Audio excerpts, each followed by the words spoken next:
नमस्कार दोस्तों, मेरे चैनल पे स्वागत है।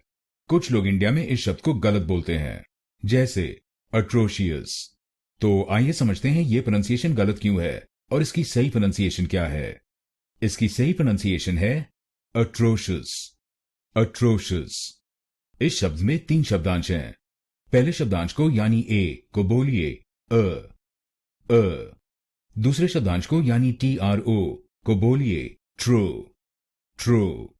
और आखिरी शब्दांश को यानी CIOUS को बोलिए शुस शुस। गलत प्रोनाउंसिएशन में हम इस शब्दांश को बोलते हैं शीयस। तो इस शब्दांश को शीयस नहीं बोलिए, इसको बोलिए शुस शुस।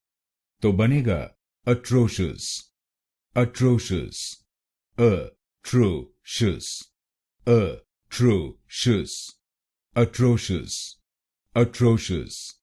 और यहां पर आपको दूसरे शब्दांश पर यानी TRO पर जोर डालना है। Atrocious atrocious. अब आपको मालूम हो गया इस शब्द की सही प्रोनाउंसिएशन।